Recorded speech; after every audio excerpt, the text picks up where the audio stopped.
My name is Lisa McCrory. I'm one of the organizers for today's gathering. So I want to welcome everybody for our final installment of our summer education series. Today's topic is restorative justice, court diversion. And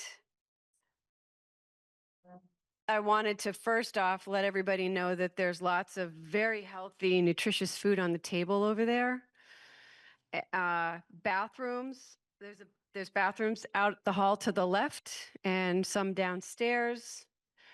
This series of educational events have been co-sponsored by the Bethel Town Meeting and Community Engagement Committee, as well as the Bethel Equity and Inclusion Committee. And I just want to recognize those committee members that are out here in the audience. Would you guys all raise your hands? Yay. And in the back. So for this final summer session, we're going to be joined by Misha. Is that Mish Altman, Court Diversion Case Manager of the Franklin Grand Isle Restorative Justice Center, and Lisa Lee, Victim Services and Community Outreach Coordinator at the Orange County Restorative Justice Center. And I'm going to let these wonderful people tell you more about who they are and what they do. And we'll get the ball rolling. Does that sound good? And it works. Perfect. Thank you. Thank you for having us tonight. We really appreciate you coming out on this beautiful Tuesday. And everyone who was a part of the Bethel Neighborhood Conversations series on crime and safety. We're really grateful to be able to be here today. My name is Mish. I use they, them pronouns. I'm the court diversion case manager at the Franklin Grand Isle Restorative Justice Center. And I also used to live here in Bethel and in South Royalton while I was studying down at the law school. So it's nice to be back. Hi, everybody. My name's Lisa. I use she, her pronouns. I work at the Orange County Restorative Justice Center. I've been working there for 3 years. I work with harmed parties, which is what we call victims, through our restorative justice programs. I also do community outreach, and just so delighted that you chose to spend your time with us tonight talking about restorative justice. So because this is such an engaged group of people, we want to start you with an icebreaker, which is something that we in restorative justice love. And so we hope you enjoy it somewhat. So this is just a little game. It's called This or That. I'm going to say 2 different things, and if you prefer the first one, you'll put up your fingers in a peace sign. Can I see that you enjoy that enough to do it? Perfect. And if you enjoy the second one, you're going to do a little rock on sign. Amazing. Okay, thank you. So we're going to do this one or two other times throughout this process, just to give us a little break from us talking a lot. So the first one, again, number 1 is peace sign, number 2 is rock on. So ice cream or cake? Nice. Books or movies? Excellent. Early bird or night owl? Neither. Just, I love this. Thank you. What's a good third option? Just neither. Flat, just flat. I love it. Middle of the day. All right, so that's sort of like just basic. And then to get a little bit deeper, when talking about taking responsibility, do you own up to it proactively or wait till you've been caught?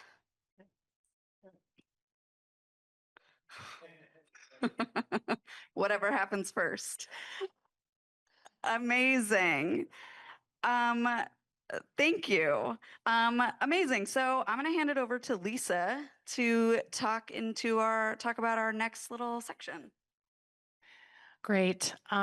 So first of all, just want to say how impressed we are with the whole neighborhood conversations on crime and safety that you all have been a part of. It's such an inspirational effort. There's a lot of time and energy that's gone into it by so many of you, people that are in this room, people that aren't in this room. So just want to like really appreciate that and recognize what an important effort that is, partially because community responses to safety is at the heart of restorative justice. And so we really want to support healthy, productive community responses to really complex issues like safety as best we can and as many ways as we can.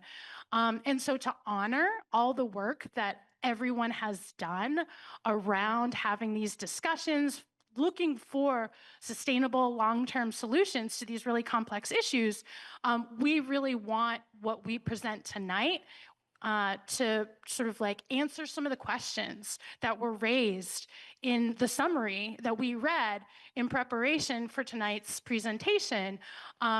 Answer some of those questions and talk about how restorative justice addresses some of those issues.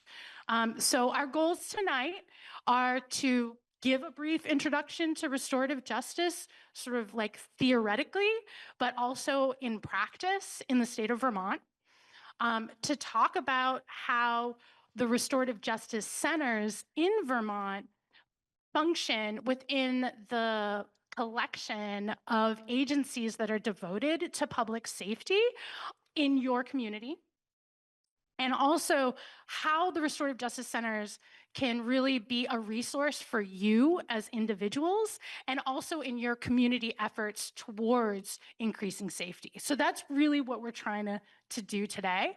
And so in a couple seconds, Misha's going to kick it off, but I just want to say a couple of things. One, if you have questions, we're going to have some time for questions and answers at the end. So please hold on to your questions for now. And then secondly, if for whatever reason we start talking real fast, there's a hand gesture that you can do to let us know what that is. And I'm going to show you that right now. All right, so please do that sort of lengthening sign so we know to slow down our words, because we really want to make sure that you can understand what we're talking about, that the people that watch the video can understand what we're talking about. Yeah, and because we do have a lot to say, but we want you to be able to hear it. Thank you very much. Thank you. So starting off just in terms of what is restorative justice? And a question sometimes is that many of us were taught that justice means punishment. And restorative justice asks the question, what if justice means healing? So that's the theory. It's a broad community-based approach to creating and maintaining healthy relationships. It's a set of practices, a philosophy, and a movement that centers people over systems, especially in relation to harm, how to address it, and how to meet the needs of people. So restorative justice practices originated in indigenous communities around the world.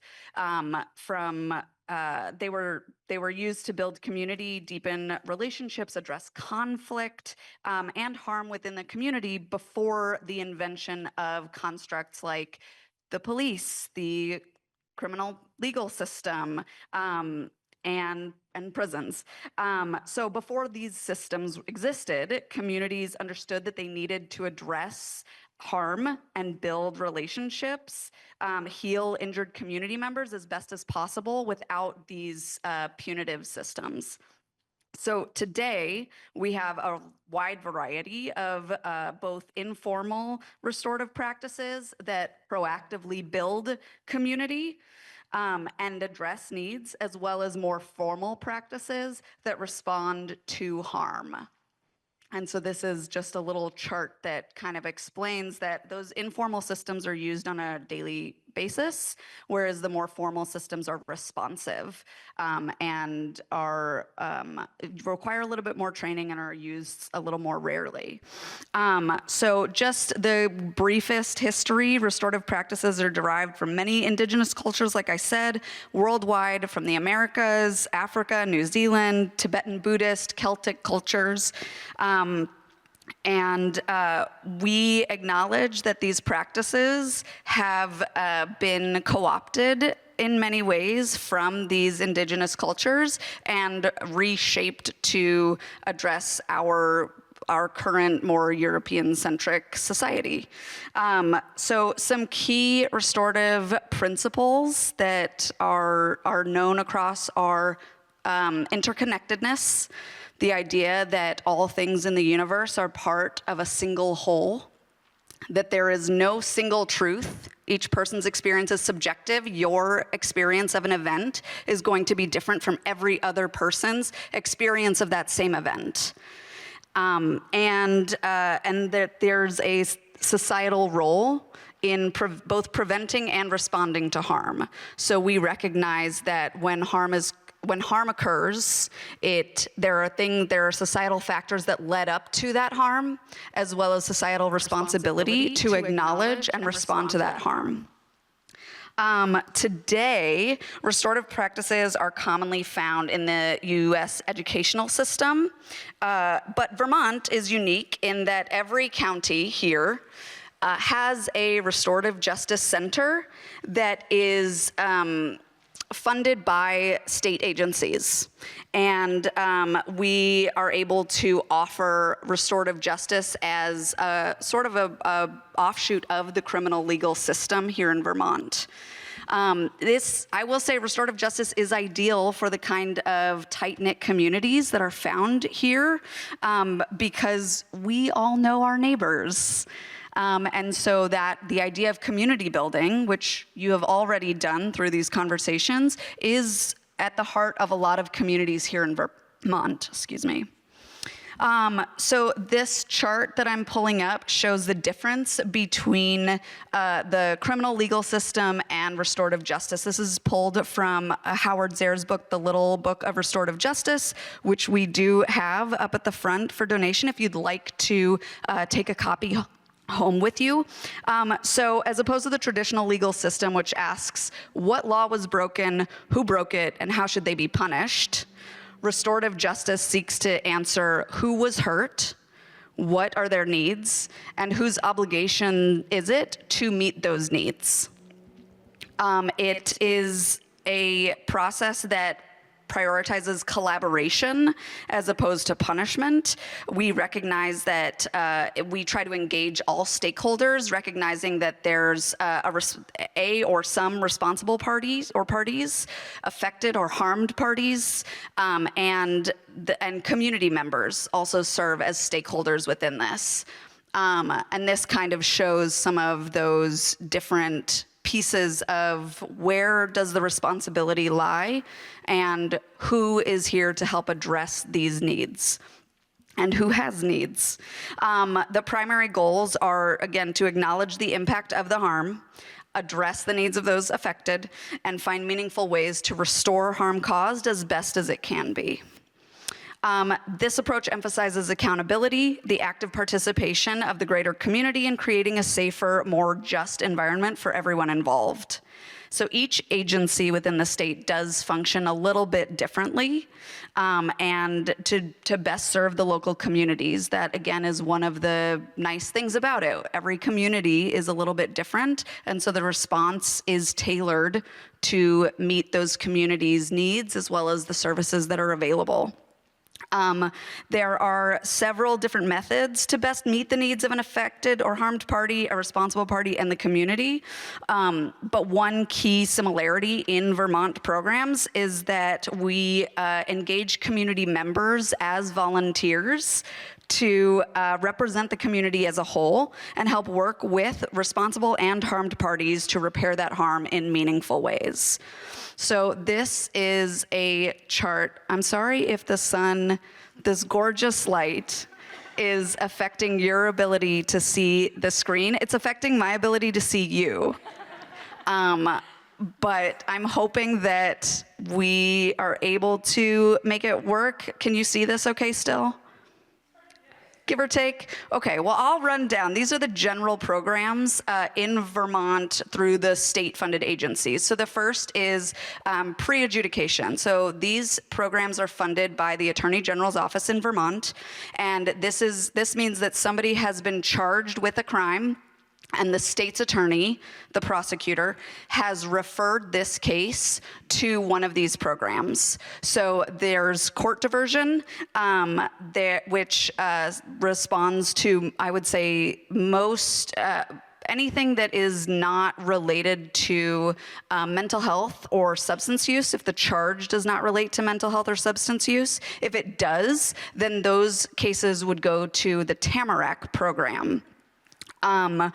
The pretrial services provides screenings to determine needs of the person charged with the crime. So if it's unclear if there are concerns about mental health or substance use, then the pretrial services is a way to screen for those needs and connect people with resources. Tamarack is designed to address the charges that specifically relate to substance misuse and mental health concerns, and the primary focus of that program is on getting treatment for mental health or substance misuse,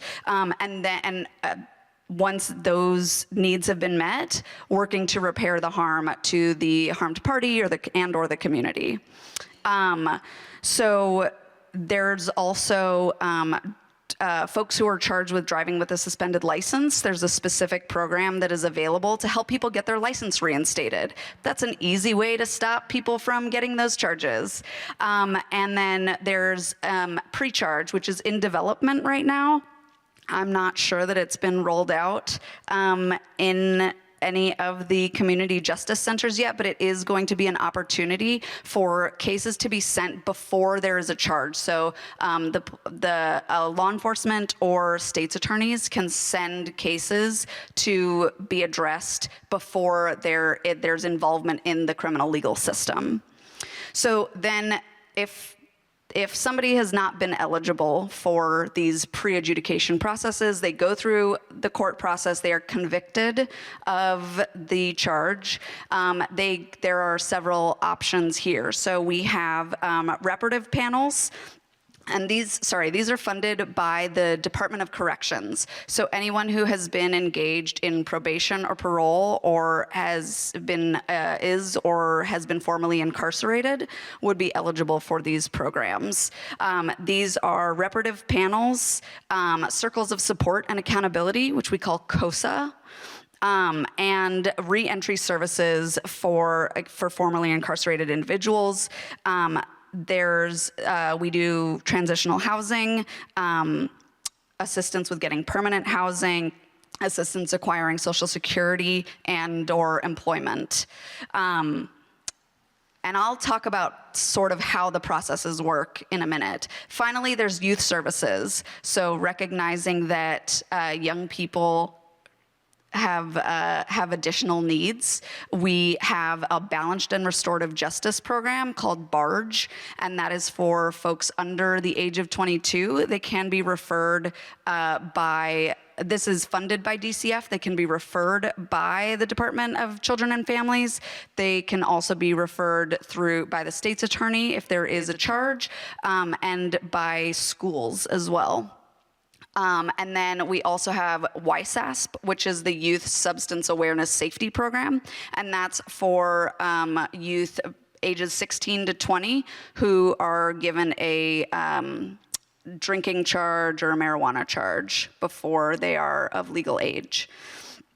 And these also, there's ability to provide screenings as well as connect people with services. All of the programs are individualized to meet the needs of the involved parties and the community. And again, no two processes look the same, but they often share the same structure. And I'm gonna kind of go through piece by piece how it works. So an event leads to a criminal charge, there's an arrest from law enforcement, and the state's attorney receives the affidavit and sends a referral. This can be before or after the legal process, and that would determine if they go to the pre-adjudication Attorney General's agency-funded programs or the DOC-funded programs. The responsible party agrees to take accountability and participate in the program. They sign a referral. Then they do an intake with a case manager. At that meeting, again, the participant does need to take accountability and agree to engage in creating a repair agreement. They share their experience of the event, including the charge, any unmet needs that they have, and sort of simultaneously, the harmed party coordinator would reach out to those harmed for their experience and their needs.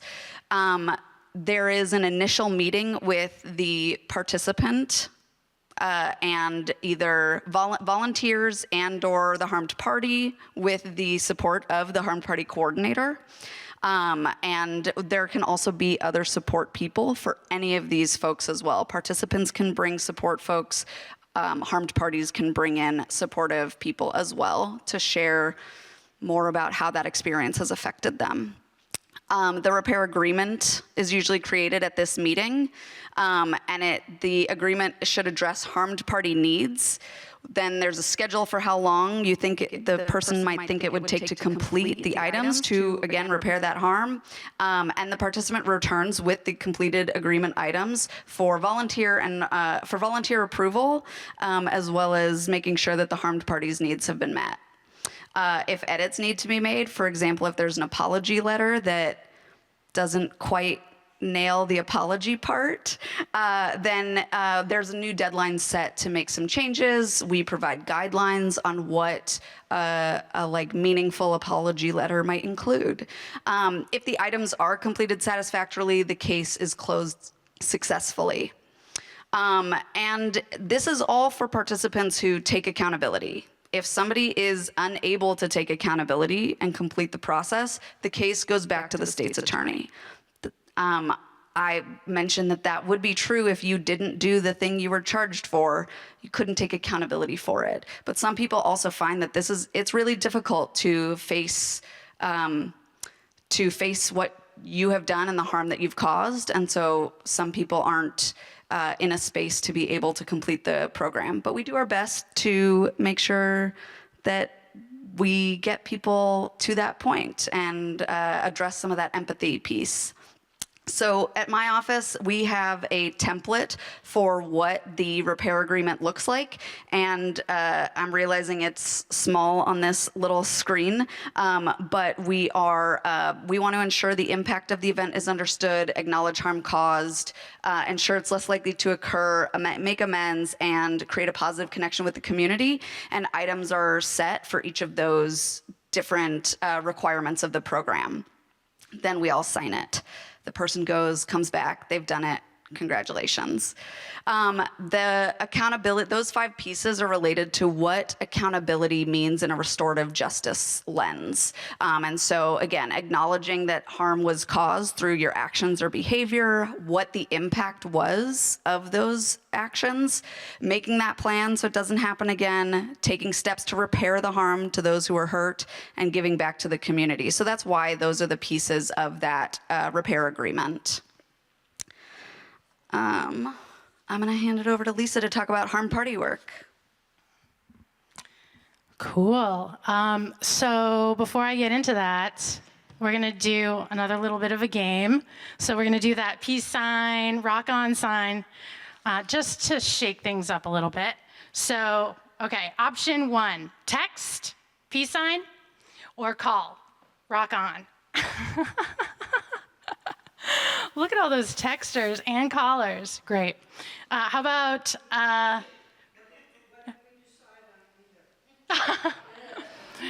Totally allowed. Totally allowed. Some thumbs down. Neither text nor call. So apologizing to someone, is it difficult? Peace sign? Not hard at all. Rock on. Nice. Thanks for indulging us. So yeah, I'm gonna be in the sun and talk about some of the issues that came up in your conversations around safety in this community. And so we decided to focus on 2 issues in particular: dangerous driving, which is a real issue, and substance use, crime related to substance use. So what I'm gonna do for the next half hour, 40 minutes with Mish is talk about some of the approaches that we take to dangerous driving and substance use, talk about some of the programs that we have for addressing those, and share some case stories related to those kinds of issues. So, you know, Mish talked about all these different agencies that give us cases at our restorative justice centers, and probably all of those programs involve dangerous driving charges. So distracted driving, or excessive speeding, or driving under the influence. We get these kinds of cases all the time, and at varying degrees of severity and harm that's done. And so it's totally makes sense to me that we get so many dangerous driving cases, because it's extremely visible in the community, right? Like, it's hard to ignore someone speeding past your house repeatedly. And it is dangerous. Vehicles can cause tremendous harm to people, to bodies, and to property. So we get a lot of these cases, and they're really important. But I'm gonna zoom out for a second, and all these agencies, and I'm gonna stand up because the sun is driving me crazy. So all these different agencies refer these cases to us, and the focus is on the drivers themselves, right? The people doing the dangerous driving. The people that are charged, convicted, sentenced, whatever. So all this focus is happening on the drivers. What about the people who get hurt by those drivers? What kind of attention do those people get by these agencies, by the Department of Corrections, by the courts? Well, the answer is not very much attention at all. So the justice that is focused on in the criminal legal system is all around those drivers, the people that do the harm, the responsible parties, as we say in restorative justice, and on sentencing them, convicting them, punishing them, giving them fines, sending them to prison, having them have criminal records. All of that, all of those agencies are focused on that. And so what actually do the harmed parties get out of the criminal legal system? The answer is not much at all, because, sorry, losing my train of thought. Yeah, doesn't get much attention. Harmed parties don't get much attention, and the attention they do get can be a double-edged sword. So because of mass media depictions of how the criminal legal system works, people think that they're gonna have their day in court, that there's gonna be a conviction for the wrongdoer, and they're gonna go to prison. Well, in the state of Vermont, that does not happen very much at all. Most cases don't go to trial, so you don't get your day in court, and very, very few people are sentenced to prison.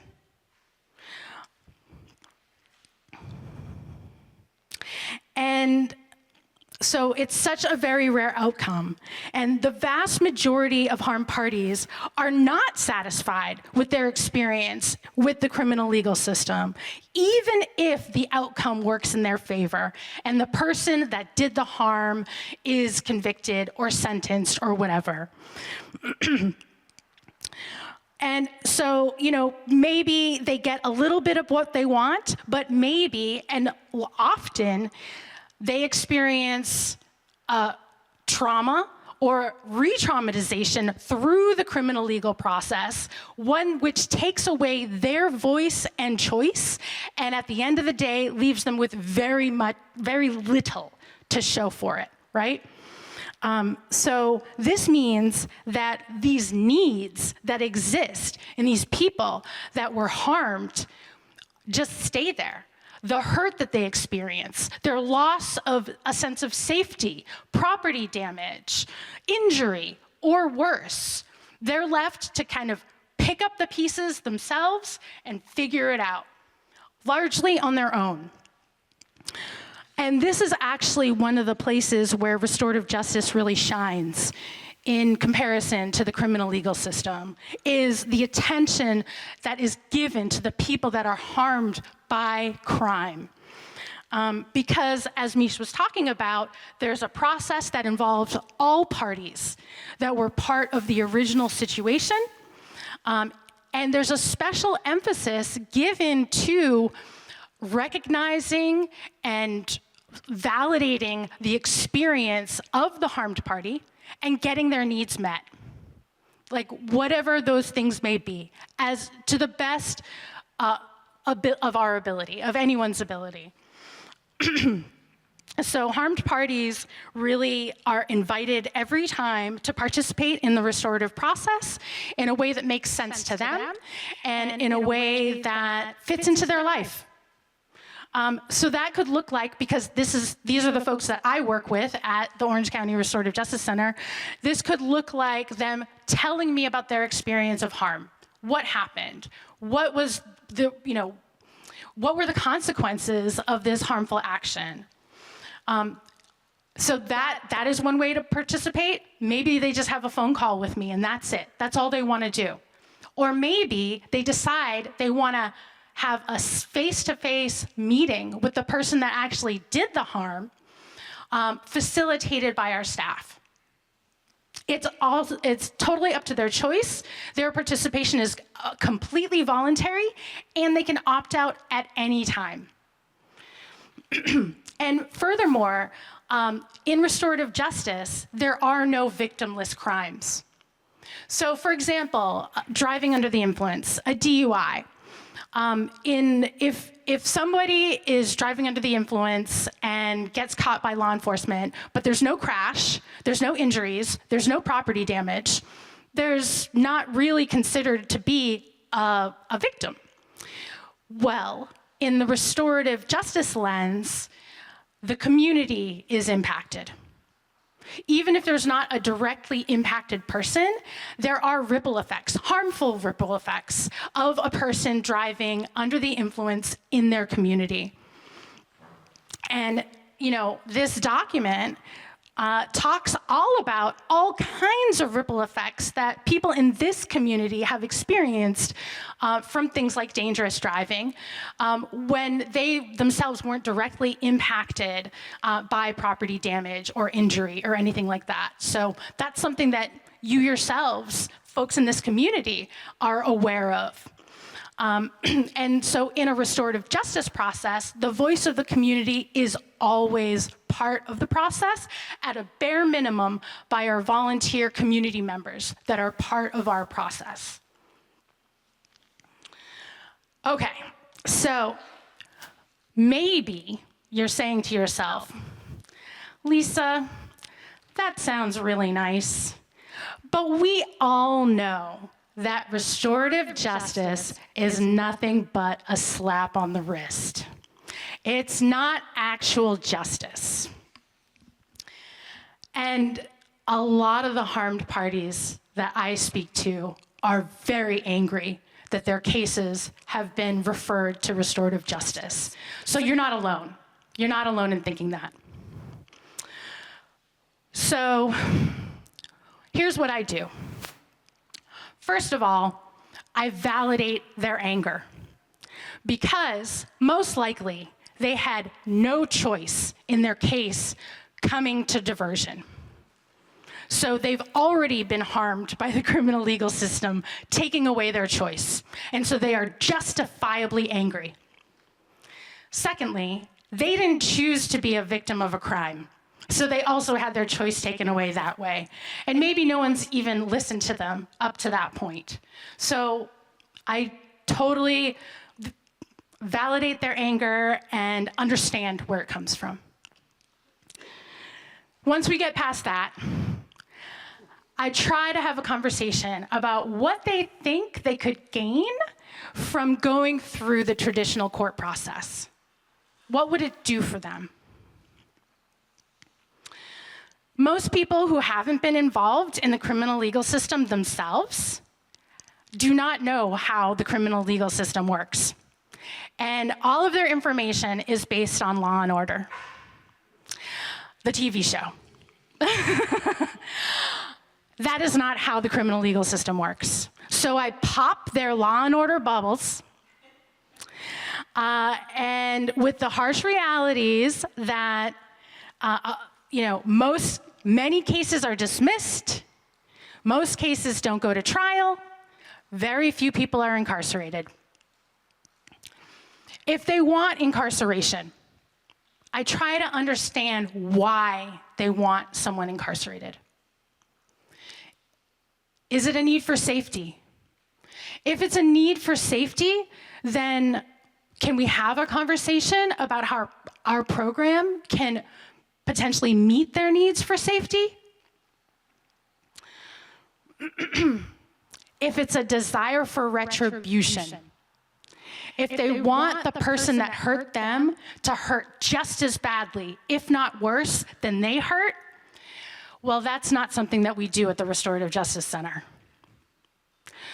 But we can support them in having the person that hurt them understand exactly how bad they were hurt.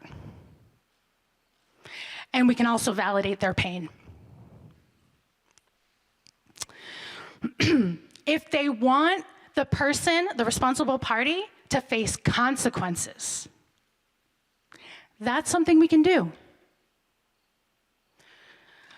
They can make requests through our restorative justice programs for meaningful consequences.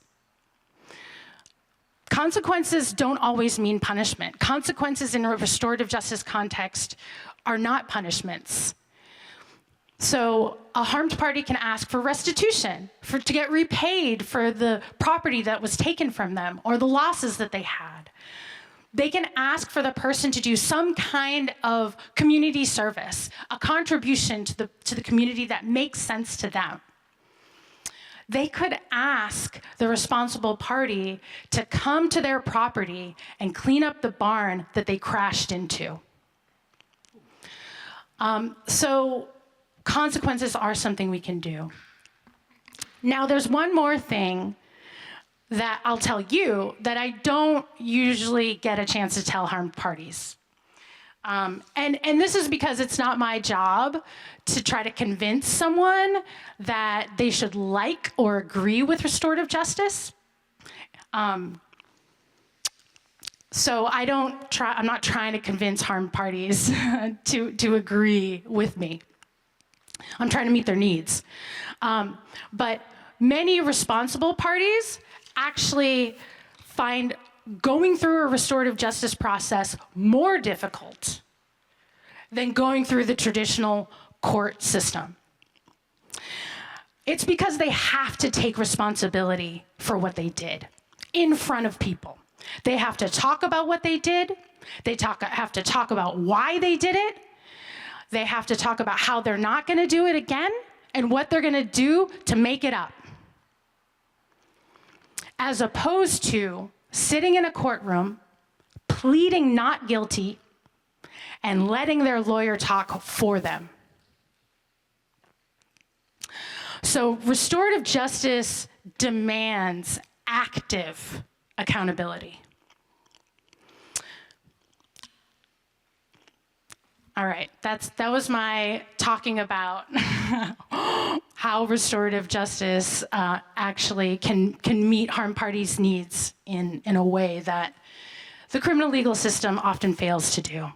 So now I'm going to tell you a story of a case that I worked. So this is a speeding case. So there was a young adult who was driving unregistered or maybe uninsured vehicle and was noticed by law enforcement and then started speeding away to evade law enforcement. So they sped away and they sped through a construction zone with flaggers and construction crews. Nobody was injured. There were no crashes. Eventually, this young adult was caught and charged, sentenced, and convicted. And one of his probation conditions was to engage in a restorative justice process. So my job is to reach out to harmed parties, so I did.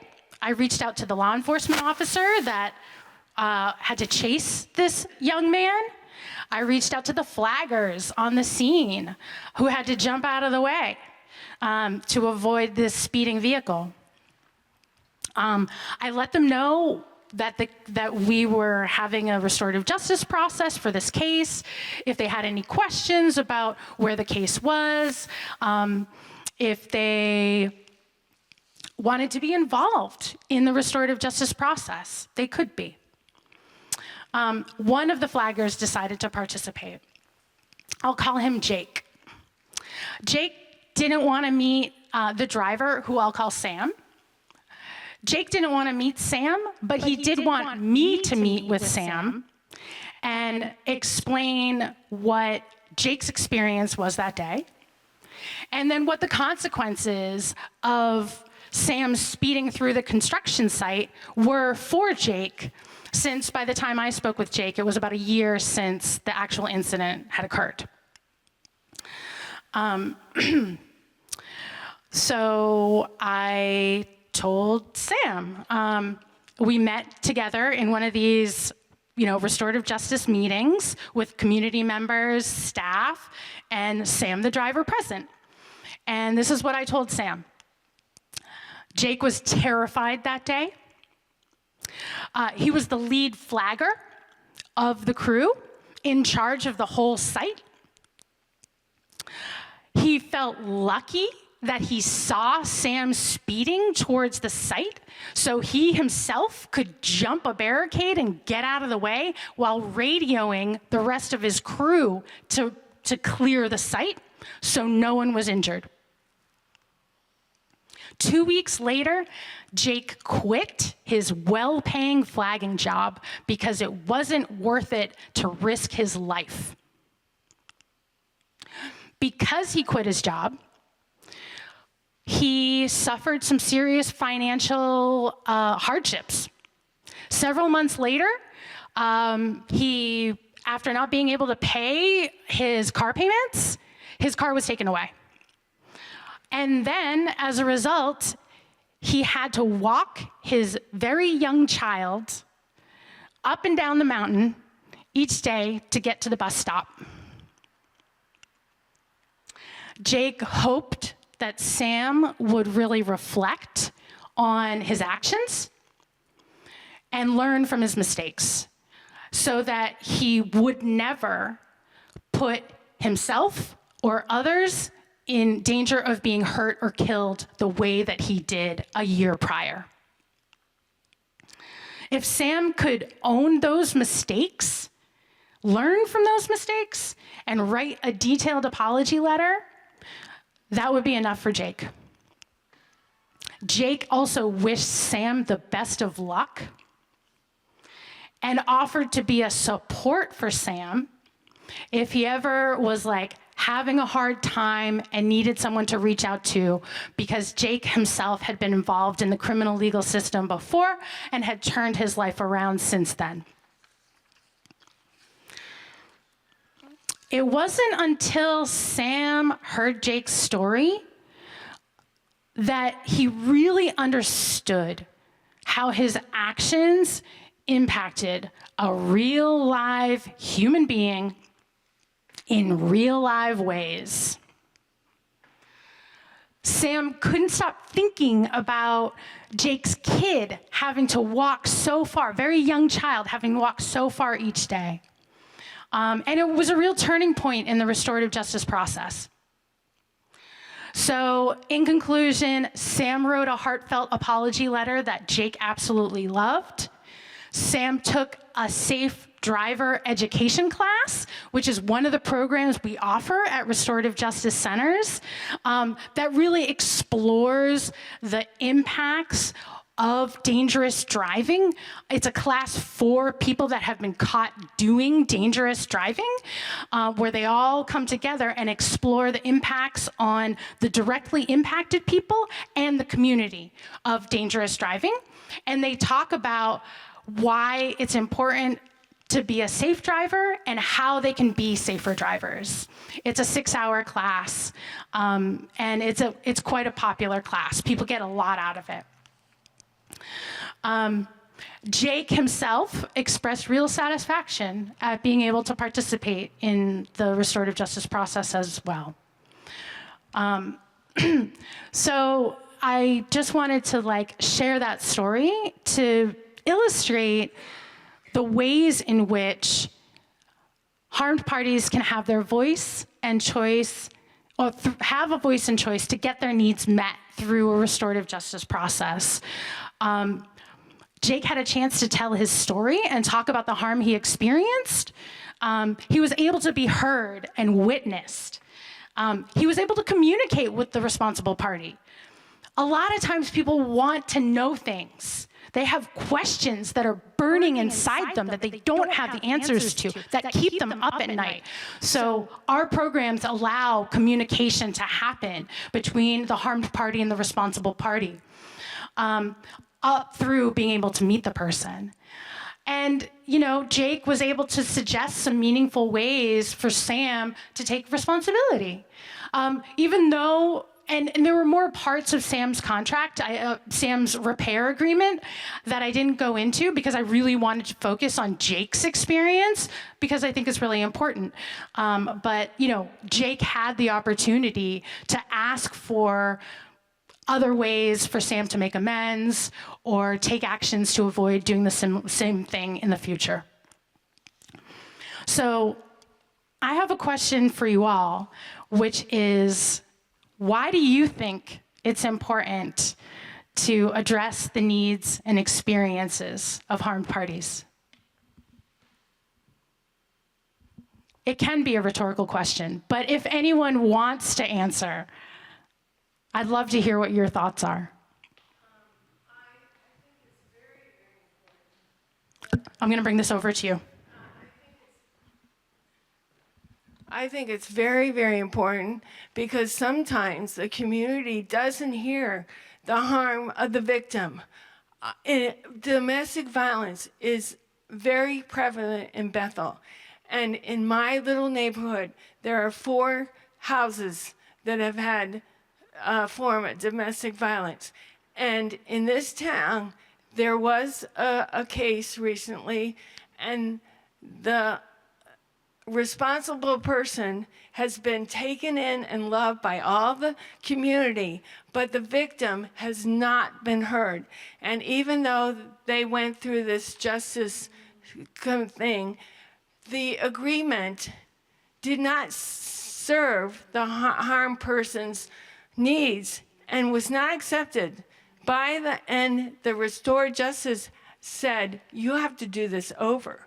But still, the needs of the victim has not, and the community is shunning the victim and taking the responsible person as a wonderful person. And I'm not saying the responsible person isn't a wonderful person, but the community is not listening to the harmed person. Thank you for sharing that. That's a really, really difficult situation. I'm so sorry that that's happening. And it is also really common. Domestic violence and all other kinds of harm, they happen in our communities all the time. And you're right, it's important for communities to know about the harms that are happening around them. And there's a number of reasons for that. First, I think every individual deserves to have attention given to them for healing and finding their own resolution when they've experienced harm or injustice. That just seems like a basic human right to me, on an individual level. And then secondly, on a community level, when people are harmed, that pain doesn't disappear, it stays. And if they don't have the tools or the support to process that pain, it continues to persist in the community. And it'll either go inward and hurt them, continue to hurt that person, and or it will be externalized to those around them, right? I'm sure a lot of you have heard the phrase, hurt people, or maybe the phrase, pain that isn't transformed is transmitted. That has real impacts on a community, because when people experience harm or crime, they lose faith in others, trust is broken, isolation, people feel isolated, that no one cares for them, that no one supports them. And the more people that you have in a community that feel isolated, unsupported, unheard, invisible, the more a community deteriorates. And so I think that addressing the harm and pain that people experience through crime and injustice is actually essential for having a healthy and strong community, and having having community responses to harm is a sort of natural consequence of that. So yeah, there's a lot of important reasons to meet the needs of harmed parties.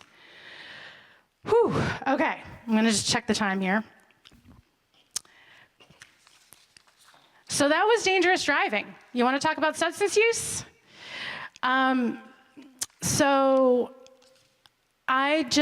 we're gonna switch some gears here, and I just wanna address a couple of approaches that we use in restorative justice for substance use cases. And these aren't specific to substance use cases, but they come in handy in cases involving substance use. So first of all, we really dive into complexity. And so what does that mean? So one piece is context. Context matters. Context of someone doing retail theft to support their drug habit. What is the context of that? Is it the first time they stole? Is it the 100th time that they stole? I think there's a difference. What led up to them stealing? What happened that day? What happened that week? What happened after they stole? Were they stealing for food money, or were they stealing for fun? Context matters. Also, another aspect of complexity that we look at in these situations of harm is that person's reality, their social and personal reality. What's their trauma history? Are they part of a marginalized community? Are there generational patterns of, the same behaviors generation after generation that they grew up with? Are they in a coercive relationship? So that's not to say, so looking at these factors is not to say, let's give people a pass if they've had a hard life. That's not what I'm saying at all. Looking at those factors and being able to understand the fullness of someone's reality and acknowledging the pain and suffering that they're going through or that exists in their life, in the background of the theft that they did,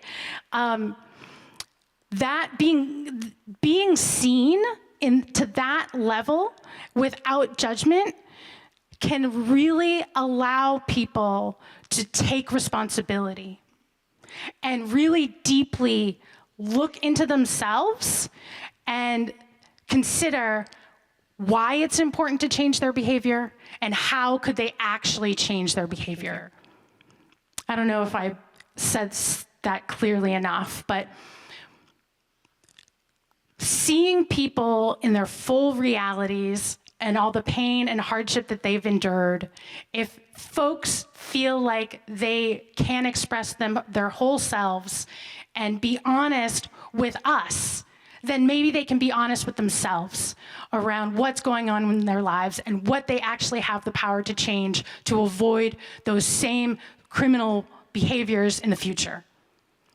That's what I'm trying to say. Okay, complexity. Those are a couple of pieces of it. Last thing is, and this was something that came up in the Tamarack program, which has some treatment requirements. The idea that how can someone have the presence of mind to really look at their own behaviors and acknowledge their wrongdoing if their basic needs aren't being met today. For instance, if someone doesn't have a place to live and they're worried about where they're going to sleep that night or where their kids are going to sleep that night, how can they truly engage in an accountability process? So this is something that we consider. If someone is clearly not having their basic needs met, we, as restorative justice practitioners, will have conversations with them to try and assess their capacity to engage in a restorative process and an accountability process, to what degree they can really have that deep self-reflection to look at what they're doing without being distracted by getting their basic needs met each day. We would never stop someone from participating in a restorative process because they were unhoused. But we would, if they were unhoused and that was such a dire part of their existence every single day, we would try and connect them with a housing agency that could get them housing before we really started diving into an accountability process, if that makes sense. So that's a little bit of like our approaches. That's okay. That's a little bit about our approaches to addressing substance use. And then the programs, Misha's already mentioned them. We have the Youth Substance Awareness Safety Program, and this is for kids and young adults aged 16 to 21 that get underage drinking, marijuana, or BUP violations. And buprenorphine is one of the drugs that is a prescription drug to address opioid addiction. So that's what that is, if you've never heard of that. And the process that folks go through, that these youth go through, is a really gentle process where there's not, it's one-on-one with a case manager, and they can really kind of think about, like, what does it mean? What are the impacts of using drugs or alcohol on their bodies, their minds, their life, and their community? And it just sort of supports them in reflecting and thinking through, okay, so all my friends do this. What does that mean for me still, you know? And that's the Youth Substance Awareness Safety Program for young folks. And then I already mentioned the Tamarack program, which, in addition to a restorative justice process, has a requirement of 3 months of treatment as well in order to be successful in the program. And that can be substance use treatment or mental health treatment. And now Misha's going to tell us about a Tamarack case from their center. Yeah, so we're going to talk about someone that we're going to call Travis, because that's his name and he gave us permission to use it.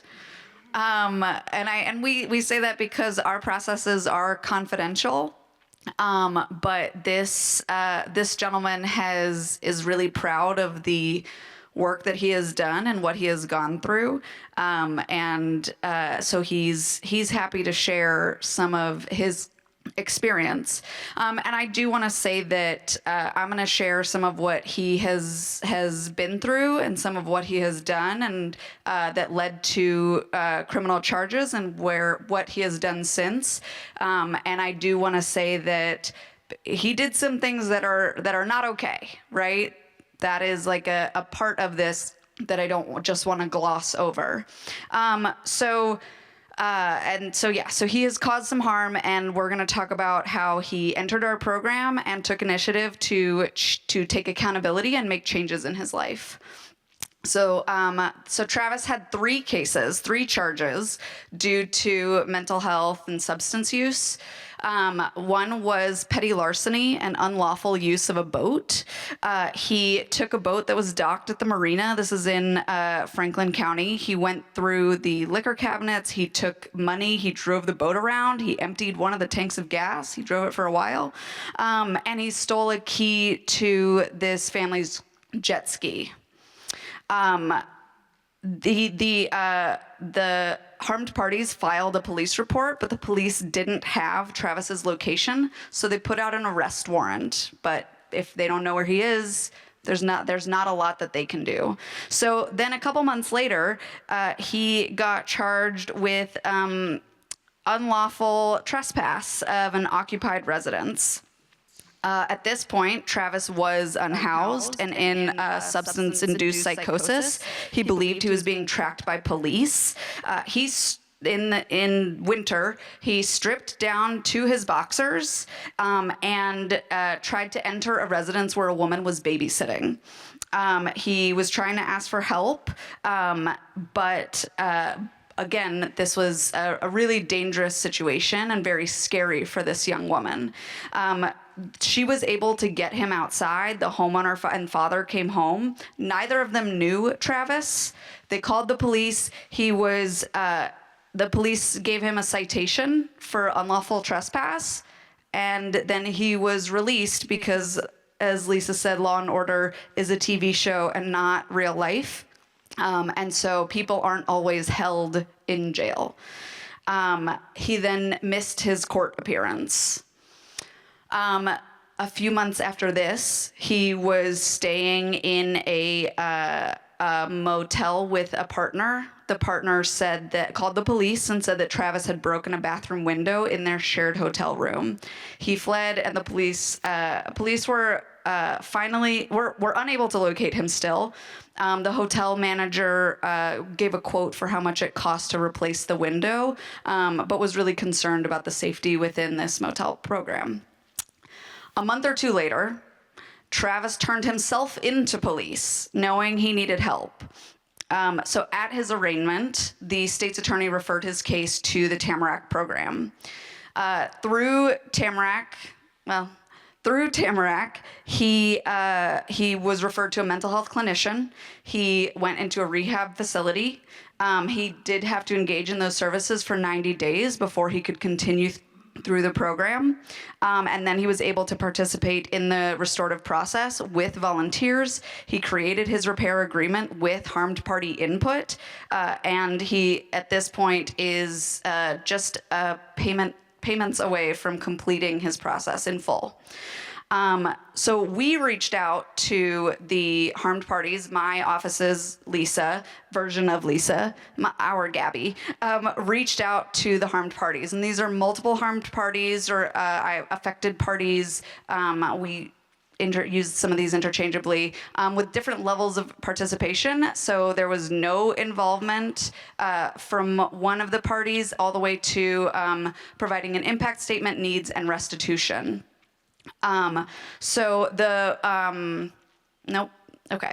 The boat owners' needs were for an impact statement to be read at Travis's panel. They did not want to appear in person. They wanted restitution for the money that was taken, and they wanted an explanation. Why did you do this? Why did you think it was okay to steal someone's boat? And they wanted an explanation of who he was, because these people felt that their privacy had been deeply invaded, and they said that he knows everything about us and we know nothing about him. And so to provide some of that safety that they had lost, these were some of the questions that they needed answered. For the unlawful trespass, the harmed party chose not to participate, which is absolutely their right. There can be a lot of reasons why people don't do this, and whatever is going to feel best for them is how we want harmed parties to engage.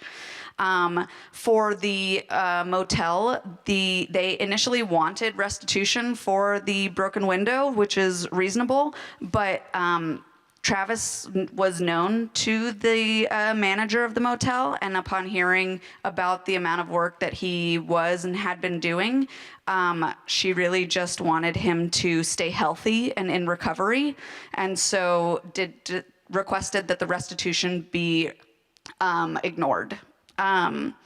So this is a redacted a repair agreement. So I showed you a blank one earlier. This is an actual example of one that we had. So Travis wrote a reflection letter about the impact of the event, the harm caused to all of the harmed parties. He separately created a relapse prevention plan. And then to ensure it would be less likely to occur again, and I'll show you that in a second. To ensure amends were made, he paid restitution for a total of $2,648. That's why there's a payment or two left. With the Vermont Restitution Unit, who we work with to help with these large sums of money to be paid out. He wrote an apology letter to the owners of the boat, including answers about who he is and his response to their question, what made you think it was okay to steal a boat? He wrote hand-wrote a 5-page apology letter where he did acknowledge that he knew it was not okay to steal a boat. He also wrote an apology letter to the family relating to the unlawful trespass. So even though they chose not to engage, that was something that he wanted to do, and along with the volunteers determined that that would be a good way for him to try to make some repair.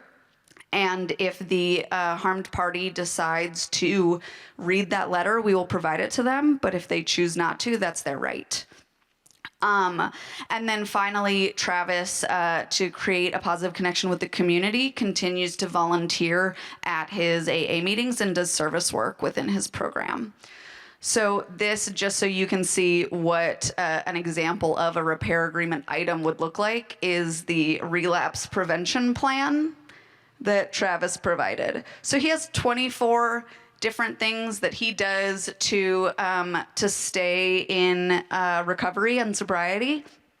So this required a lot of that self-reflection that Lisa was talking about, that is required for people to complete this program, and meaningful engagement is a key part of what folks have to do here. So yeah, this is this case isn't that old, and so we don't have a harmed party response yet, but the letter was mailed out.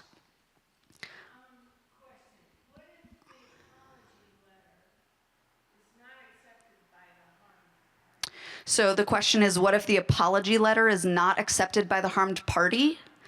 That's a great question.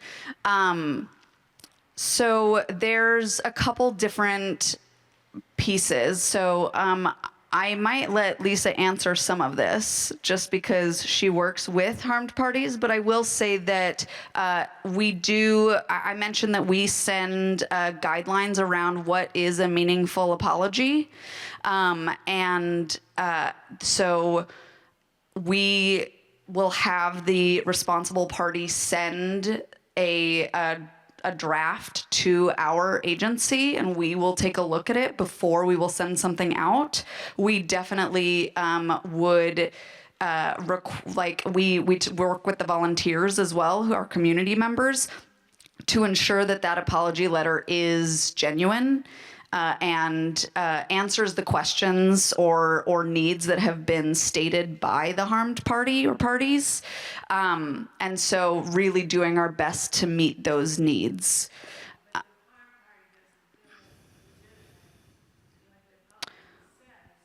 Right. So so you're asking if the harmed party receives a meaningful and genuine apology letter and says that they don't accept it.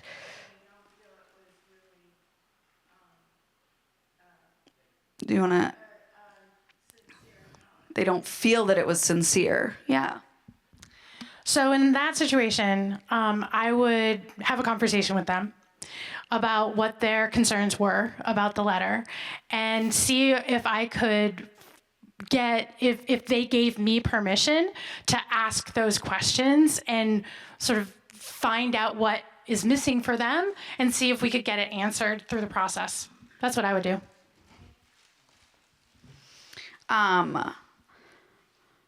Yeah, thank you. Because I do think that there can be a mixed response, right, to anything, to any of these agreement items. So I just do want to finish with where Travis is now, and just he's 8 months sober, he's employed, and he's housed.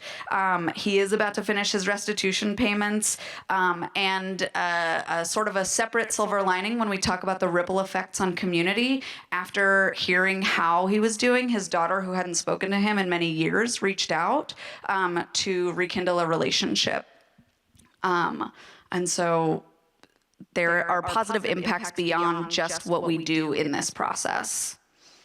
And the reason that this was successful is because Travis took accountability. He wanted to engage. And if somebody is unable to take accountability, or either because they feel they didn't do what they were charged with, or this process, the self-reflection is too difficult, then that's something where we would say it is not appropriate for this particular program.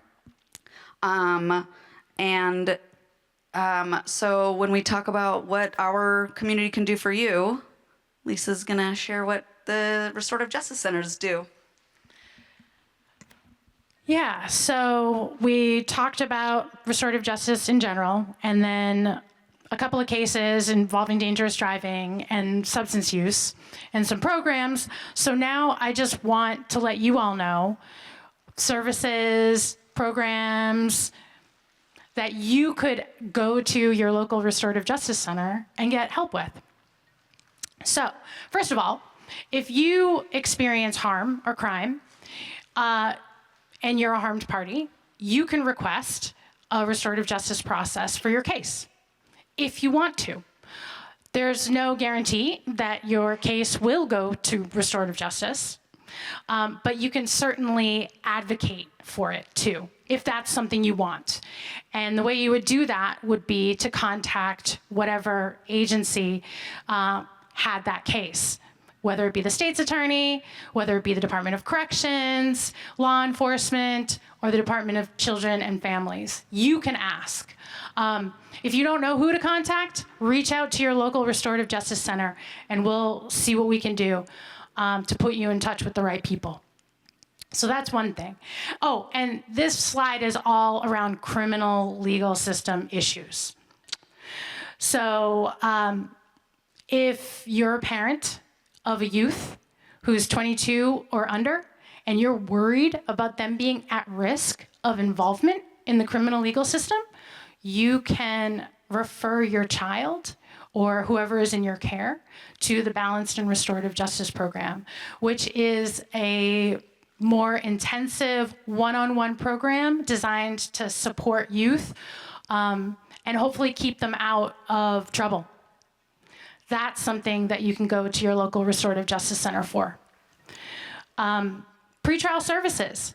If you're charged with something, you have a criminal charge that you're facing and you're not offered diversion, you can go to us and ask to join our pretrial services program, which is a program that's designed to help people have better outcomes in court.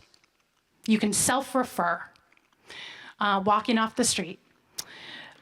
If you're a person that has been convicted of a crime and you're struggling with the logistics of life or what have you, come and get reentry services from us, and we can support you in getting your needs met.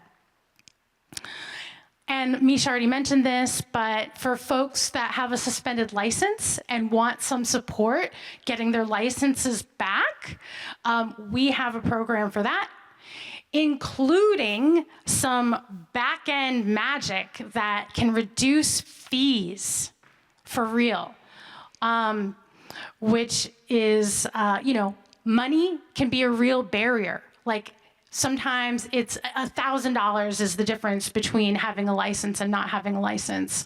And if people can't work and they can't get themselves to work, then that could be an insurmountable barrier to getting their license back.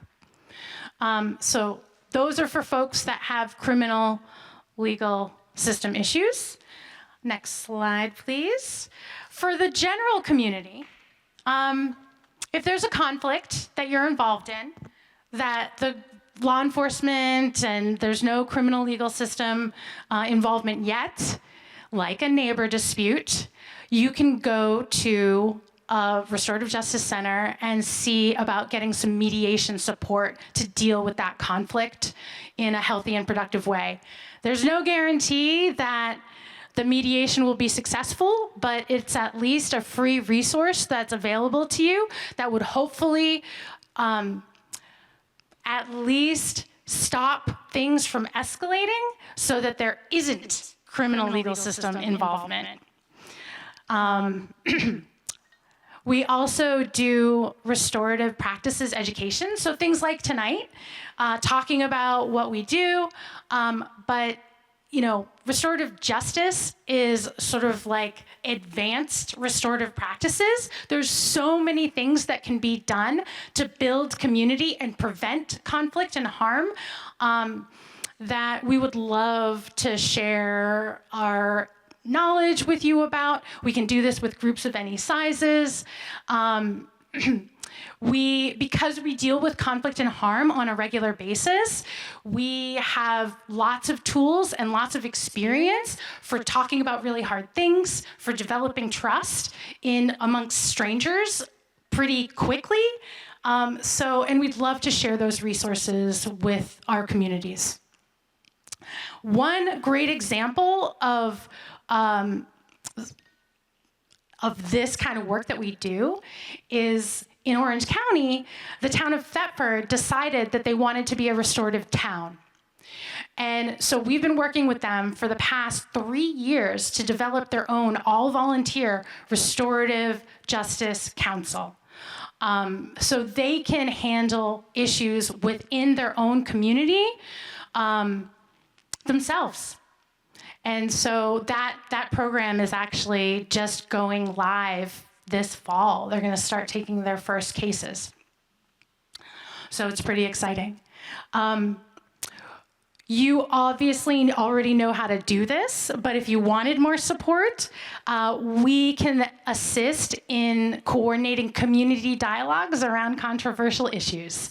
It's an important thing.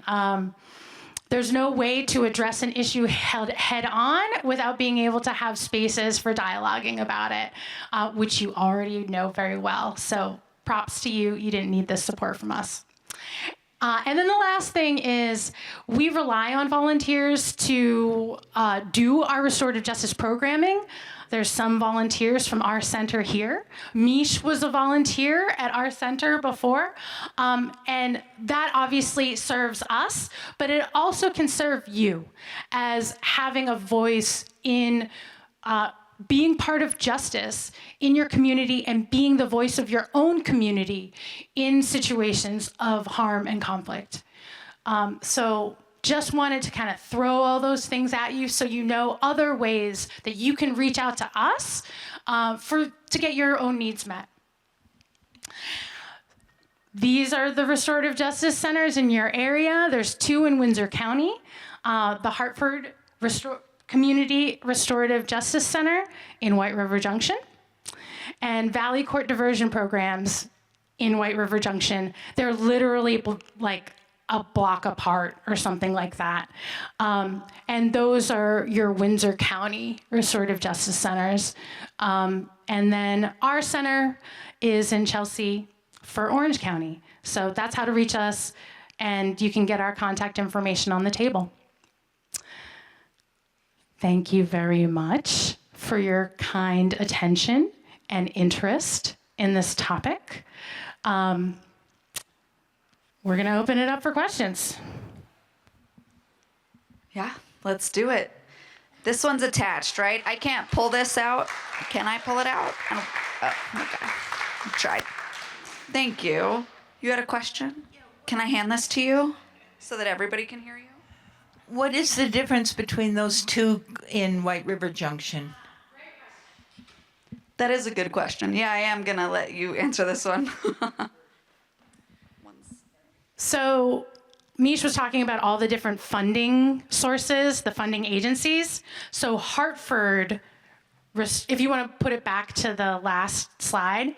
So the Hartford Community Restorative Justice Center, that has all the Department of Corrections funded programs. So all the reentry services for people that have been incarcerated or are under supervision by the Department of Corrections, all of those programs, the Circles of Support and Accountability.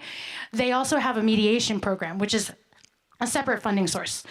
Whereas Valley Court Diversion is the Attorney General funded programs. So Diversion, Tamarack, the drivers, driving with a suspended license, the Youth Substance Awareness Safety Program. They just have different programs because there's different funding sources. And all of our centers, the restorative justice centers, are independent nonprofits that are funded by state agencies. Very welcome.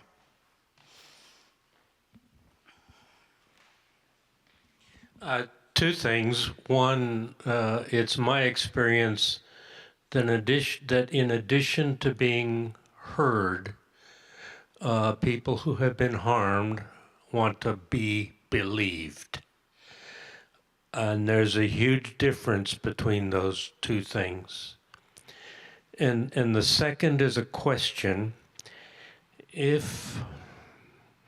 If I have been harmed because I am an observer, and it's not a legal issue, but I really feel another person's harm, and it has become me,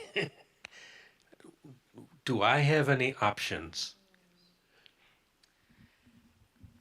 That's a great question. And thank you for that clarification, too, between being heard and being believed. You're absolutely right. Mish, do you want to answer what to do if you feel you've been harmed and there's not actually a court case about it, there's not a charge around it?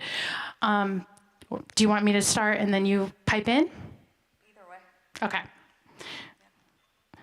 So the mediation is something that could be done. You can certainly call a restorative justice center. And one of the things that I do in my work is trying to get people's needs met. So if there are services or anything that could help kind of deal with the reality that person is living in, that is something that could be offered. There's a lot of gaps in how society addresses harm. And so certainly, the restorative justice centers are not able to handle all the harm that exists in our communities. There are some restorative justice centers, not mine, that have a program called Parallel Justice, which is for people that have experienced harm, but there's not an identifiable like person that did the harm, so they can still sort of like have somebody work with them and see what's possible to find a resolution, move forward, figure out a way to feel like you can leave it behind. Do you want to add anything else? I just briefly want to acknowledge that we talked about how these organizations are funded by state agencies, and unfortunately that creates limitations, right? We still are part of the criminal legal system and funded by the same people that fund a lot of those pieces of those systems, right? So unfortunately, there isn't at this moment always an answer to that question that is satisfactory to me and no doubt to you. And it is something where, again, some agencies do have access to additional funding to address some of these issues, and others do not yet. And so I would recommend contacting your local restorative justice center and seeing if that does exist for you. And if it doesn't, you can also bring that up to your local representatives. Some of these are slow-moving processes and developments, which again is not an answer I like to give or to hear.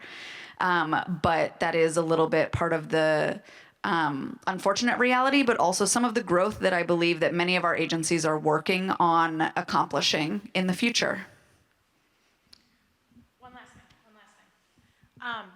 The Thetford Restorative Justice Council, that folks can like self-refer. So because it's a community-based all volunteer program, if you lived in Thetford, you could